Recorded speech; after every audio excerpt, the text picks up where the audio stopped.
Hi అండి, అందరికీ నమస్కారం. ఎలా ఉన్నారు? బాగున్నారా ఫ్రెండ్స్? ఈరోజు వానపాములు అంటే ఎర్రలు గురించి అయితే, ఆ ఎర్రలు రైతుకి ఏం లాభమా, రైతుకి ఏం నష్టమా, మీకైతే ఈ వీడియో ద్వారా తెలియజేస్తానండి.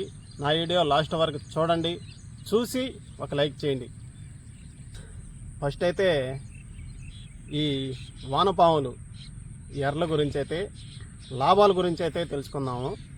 ఈ వానపాములు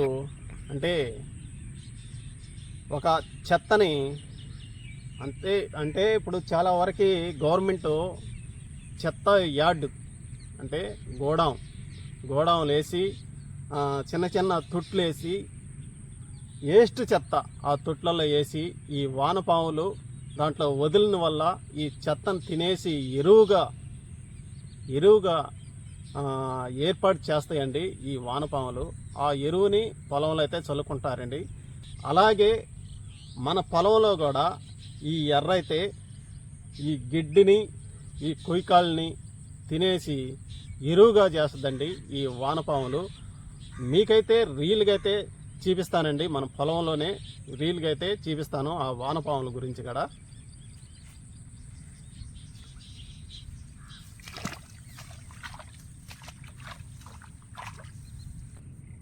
ఫ్రెండ్స్, మనం చూస్తున్నది ఎర్రలండి, సన్న ఎర్రలు. ఇక్కడ కూడా మట్టిని ఎలా కొల్లగిచ్చేస్తుందో ఒకసారి గమనించండి. ఈ గిడ్డిని కూడా తినేస్తుందండి. గిడ్డిని తినేసి ఎరువు రూపంలో మనకి పొలంలో అందిస్తుందండి ఈ ఎర్ర అయితే. పొలంలో కూడా మనం దుక్కు దున్నే కూడా ఆ ఎర్ర అయితే సావదండి. ఈ నాటు వేసినప్పుడు కూడా కర్ర చుట్టూ కూడా శుద్ధంగా కొల్లగిస్తుంది అన్నమాట ఆ ఎర్ర. మనం వేసిన పిండి కూడా సకాలంగా పైరుకైతే పట్టద్దండి. కానీ ఆ ఎర్ర వల్ల కూడా రైతుకి నష్టం అయితే కలిగిస్తుందండి. లాభం ఎక్కువ, నష్టం తక్కువ అండి. ఆ నష్టం ఏందో మీకైతే తెలియజేస్తానండి. మనం నాటు వేసినప్పుడు ఈ కర్రకు కూడా, ఆ మొక్కకు కూడా చుట్టూ అయితే ఈ ఎర్ర అయితే ఏర్పడద్దండి. ఎర్ర ఏర్పడి కింద మట్టి కూడా ఆ మొక్కకైతే పై దాకా తీసుకొని వస్తుంది అనమాట ఆ మట్టి. అందువల్ల మనకి నష్టం ఏంటంటే, రేపు పైరు ఎదిగినప్పుడు కింద మొదలు చూడండి, ఇలాగైతే ఈ మొక్కకైతే కింద మట్టి ఇలాగైతే పైకైతే తీసుకొని వస్తుంది. ఈ మొక్క చుట్టూ ఉండే మట్టి అన్నమాట ఇది. ఆ మొక్క చుట్టూ మట్టి తీసేసిన వల్ల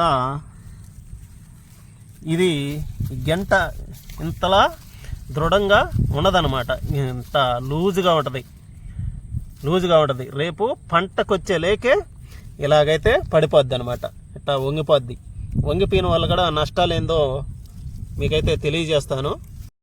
పంట మీద ఇలాగ మట్టి పెట్టుకొని పైకైతే వచ్చేస్తుందండి. అందుకని పంట అయితే పడిపోయే అవకాశం ఉంటుందండి. గ్యారెంటీగా పడిపోద్ది. ఈ మట్టి పెట్టిన వల్ల, కింద మట్టి లేని వల్ల పంట పడిపోద్ది.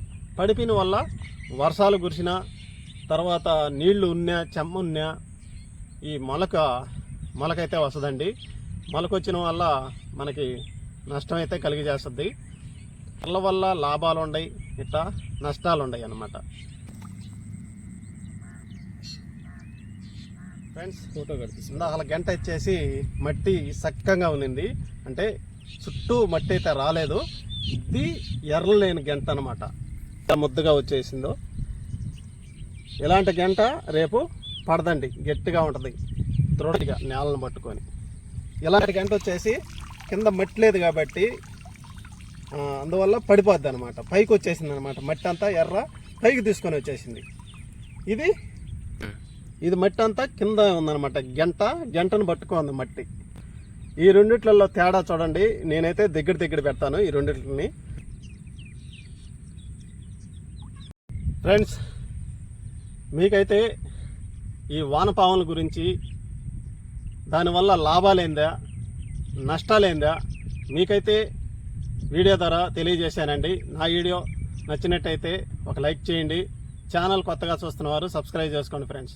తర్వాత మంచి వీడియోలో కలుసుకుందాం. బాయ్.